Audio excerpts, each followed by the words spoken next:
Hi, my name is Nathan Brown. I'm a bassist from New York City. I will be in New Zealand and Australia later this October on a tour promoting my new trio album, This Is the Moment. I'm very excited to spend a day at MusicWorks in Wellington giving private lessons and holding a rhythm section workshop. The rhythm section is the most fundamental part of any groove and ensemble. I will be talking about a lot of concepts regarding rhythm section performance, including time and feel. These two concepts are probably the most important when performing in a rhythm section. You can play all the wrong notes and harmonies, but if you have a great time and a great feel and you perform with conviction, you can actually make it sound pretty good. The reverse is also true. If you play all the right harmonies and right notes, but you don't have good time or a good feel, it'll just sound terrible. Here's one thing I noticed that throws a lot of people off about playing in time. Simply put, time does not stand still. This might sound obvious to everybody, but here's what it really means. Let's take this beanbag here. Here. Alright, now pretend that I am time. Now on the count of 3, I want you to toss me the beanbag. 1, 2, 3. Alright, very good.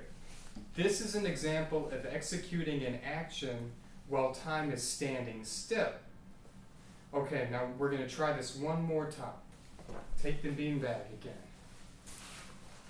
Alright, on the count of 3, I want you to toss it to me one more time. 1, 2, 3. Okay, so what happened this time around? I moved. This is an example of executing an action in real time. Time does not stand still. It's the same as firing on a moving target in a video game. What do people always tell you? Don't fire at where the target is, but fire at where the target will be. So when you're performing music, you must realize that it takes fractions of a second for traveling sound to be processed by your brain, and then for your brain to make a decision and send kinetic energy to the appropriate muscles to perform an action. It then takes even more time for your hand to pull the string, or for your hand to cover the distance between the stick and the cymbal, or for your foot to depress the pedal, or for your pick to strum across the strings on your guitar. All of this takes fractions of a second. So I find that with most rhythm sections that are dragging behind the beat a little, it's because that they're executing the beat exactly in time when the beat occurs. You must execute your beat slightly ahead so that your execution will line up with time. Now, let's not go overboard with this. The amount of delay time I'm talking about while performing is only fractions of a second. So don't start rushing the beat when you're playing. It's just a very small window. You have to find just the right pocket, the perfect spot that's slightly ahead where when by the time you execute your note, it matches up with where the beat is in real time.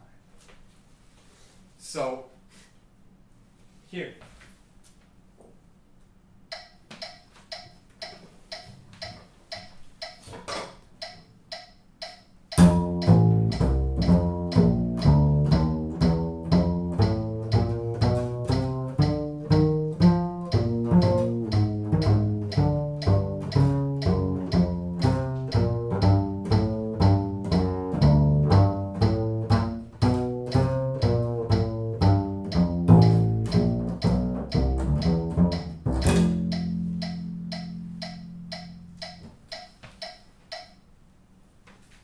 Alright, don't forget to check out my Rhythm Section Masterclass 6 p.m. on October 30th at MusicWorks in Wellington, New Zealand. Pianos, amps, and drum sets will all be provided. Please bring your bass, your drumsticks, cymbals, and/or your guitar. I look forward to seeing everyone there.